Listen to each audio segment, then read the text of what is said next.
भगवान शंकर ने दक्ष को बकरे का सिर क्यों लगाया?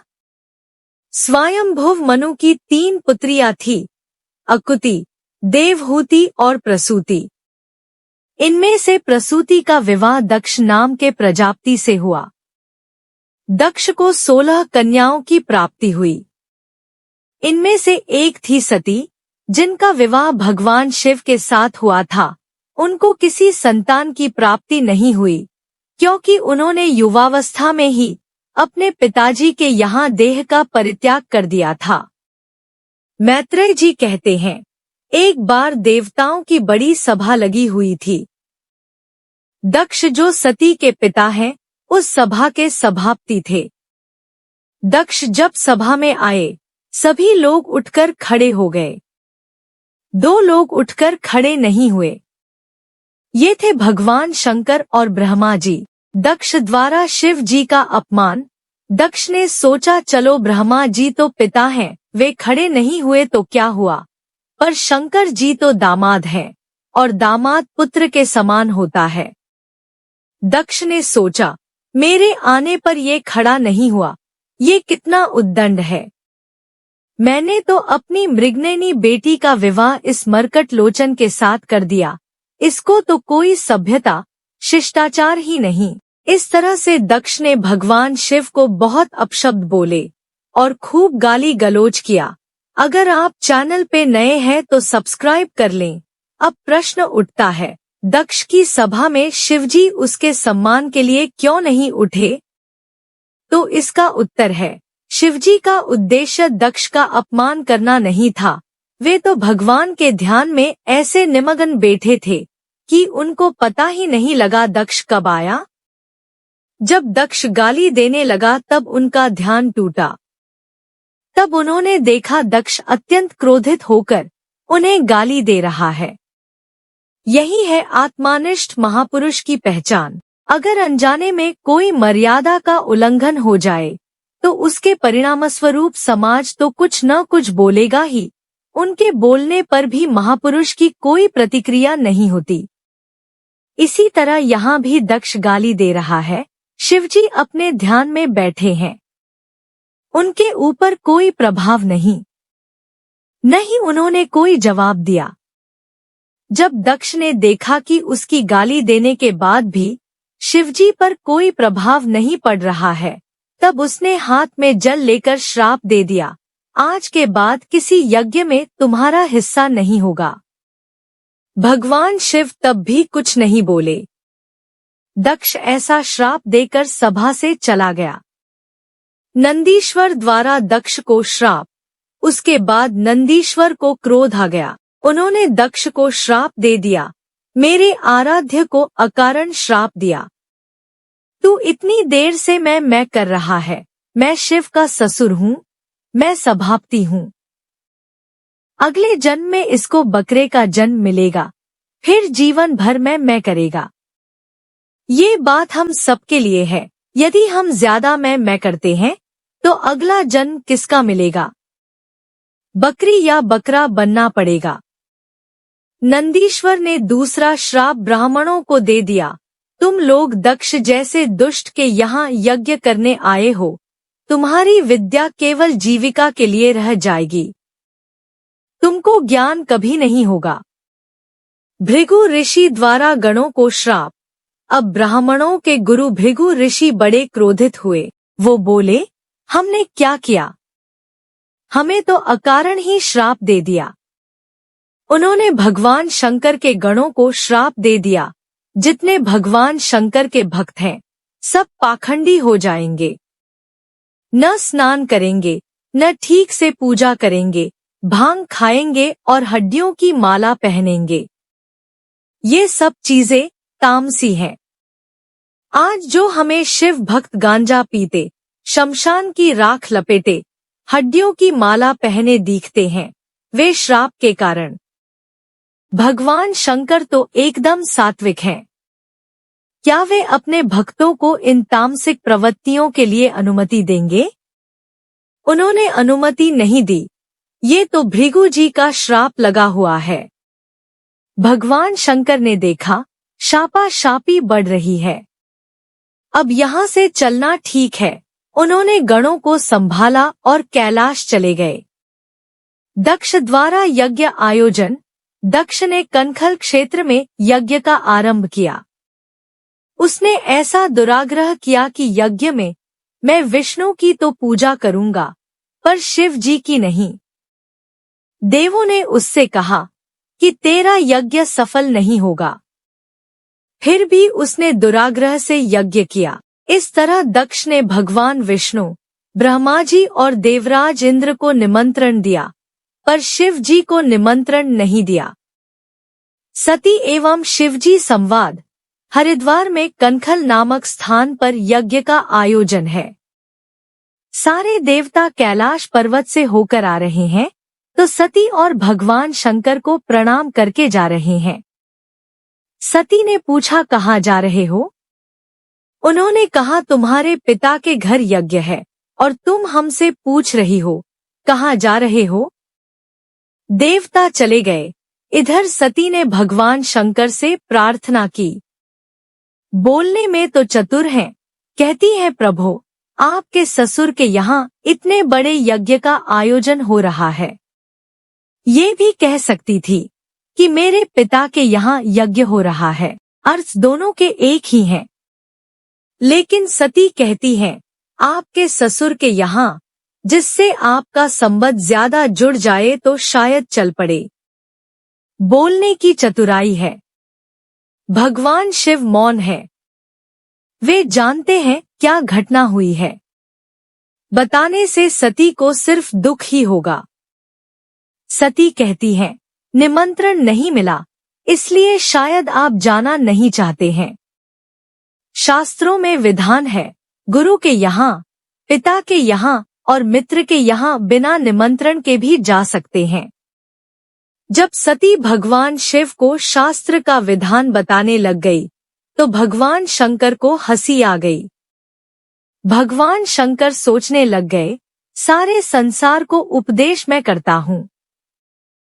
आज ये सती मुझे शास्त्र का विधान बता रही है। शिवजी ने सती को समझाया, देवी तुम ठीक कहती हो, गुरु के यहाँ, पिता के यहाँ और मित्र के यहाँ बिना निमंत्रण के जा सकते हैं। पर यदि जानबूझकर निमंत्रण नहीं दिया गया हो तो बिल्कुल नहीं जाना चाहिए, क्योंकि उसके अंदर कोई न कोई द्वेष है। वहां जाने से भलाई नहीं होगी। अतः मेरी सलाह है, तुमको अपने पिता के यहाँ इस समय नहीं जाना चाहिए। इतना कहकर भगवान शंकर मौन हो गए, क्योंकि पता है सती दक्ष पुत्री है, अपनी बुद्धि बहुत चलाती है, पता नहीं मानेगी या नहीं। सती के अंदर द्वंद्व चल रहा था। पति की याद आए तो अंदर, पिता की याद आए तो बाहर। समझ नहीं आ रहा था क्या करूं। ऐसे अंदर बाहर कर रही थी। फिर उनको गुस्सा आ गया। भगवान शंकर की और लाल लाल नेत्रों से देखते हुए बिना बताए चल पड़ी। भगवान शंकर ने गणों को आदेश दिया, तुम्हारी माता जा रही है, तुम भी साथ में जाओ। नंदी को ले जाओ और सामान भी ले जाओ, क्योंकि ये अब लौटने वाली नहीं है। देखिए भगवान शंकर अपनी पत्नी को नहीं समझा पाए। आपकी पत्नी आपकी बात न माने तो दुखी मत होना, सोच लेना, ये तो सृष्टि की परंपरा है। ब्रह्मा जी अपने बेटों को नहीं समझा पाए, शंकर जी अपनी पत्नी को नहीं समझा पाए, तो आप क्यों दुखी होते हो? ये दुनिया ऐसे ही चलती है। सती द्वारा देह त्याग। सती चली गई। भगवान शंकर को कोई चिंता नहीं, वे ध्यान में बैठ गए। अपने पिता दक्ष के यहाँ जाकर सती ने देखा, भगवान शंकर का कोई हिस्सा नहीं था।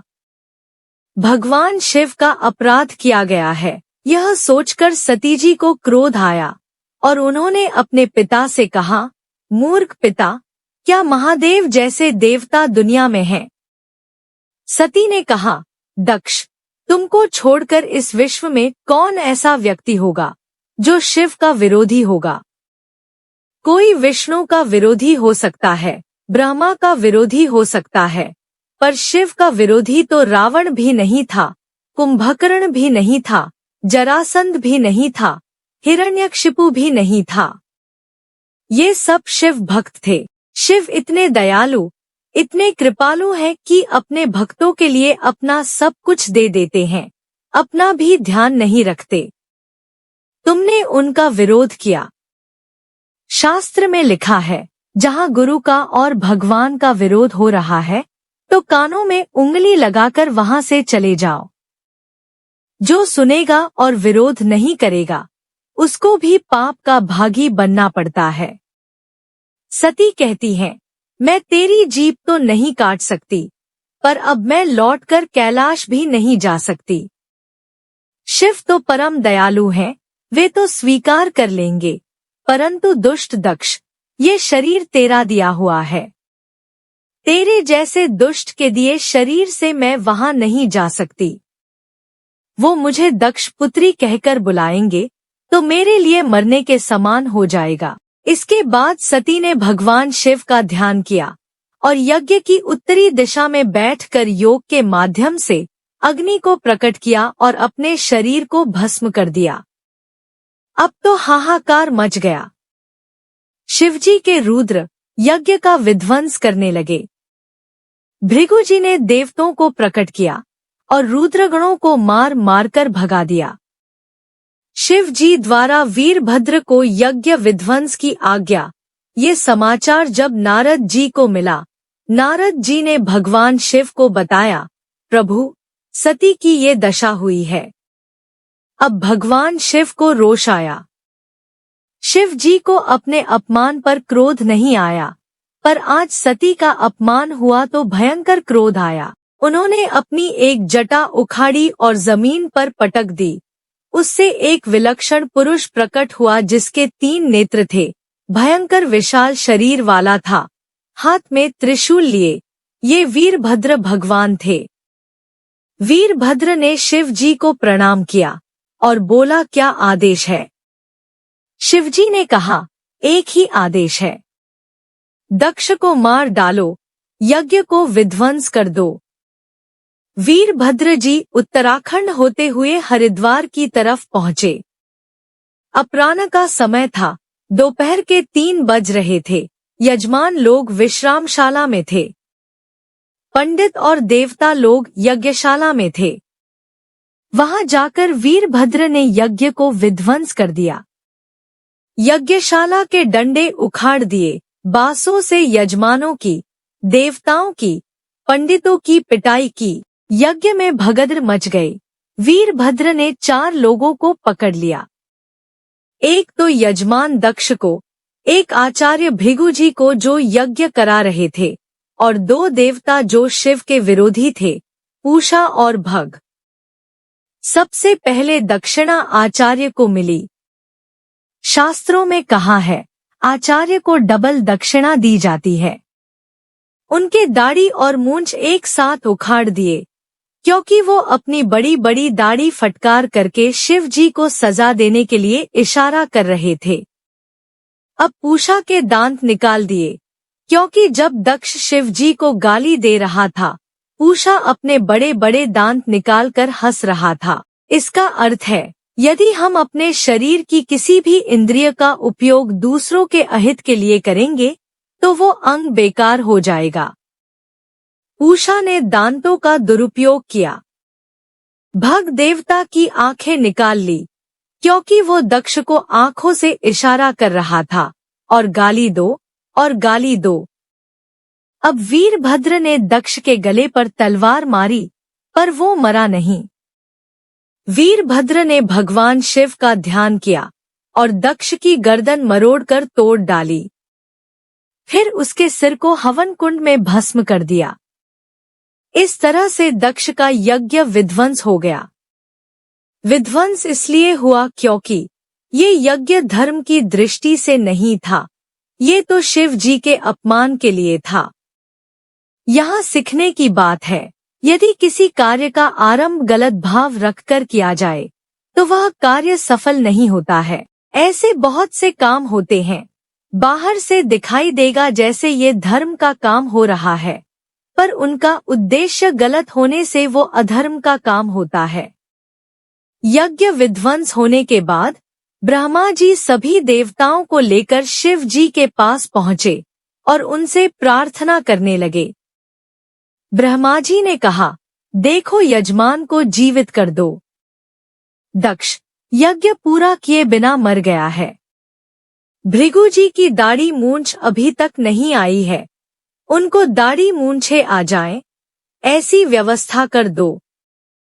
पूषा को दांत मिल जाए, भग देवता को आंखें मिल जाए, बस हम इतना ही मांगते हैं।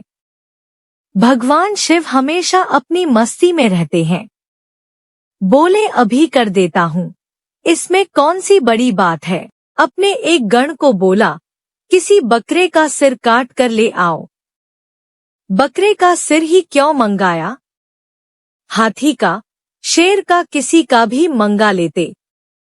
भगवान शिव ने सुना था कि नंदीश्वर ने दक्ष को श्राप दिया है कि अगले जन्म में ये बकरा बनेगा। भगवान शिव ने सोचा, अगले जन्म में क्यों, इसी जन्म में बना देता हूँ। बकरे का सिर मंगाया और दक्ष के शरीर में जोड़कर उसे जीवित कर दिया।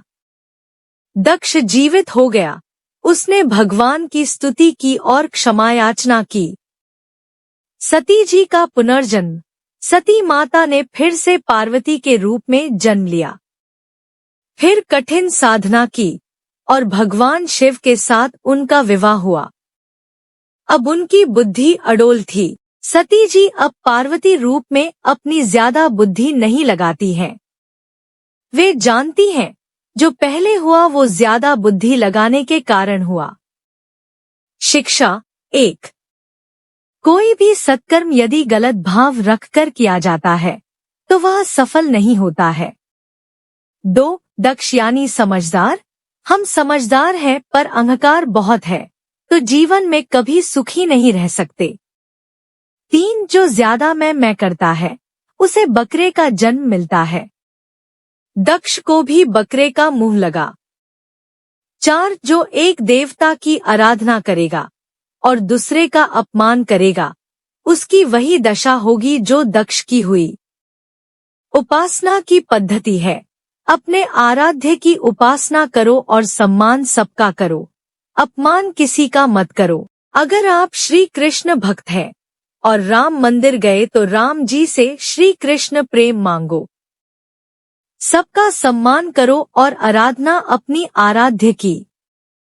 गुरु के प्रति, ईश्वर के प्रति अपनी ज्यादा बुद्धि नहीं लगानी चाहिए। जिज्ञासा करो पर कुर्तक मत करो।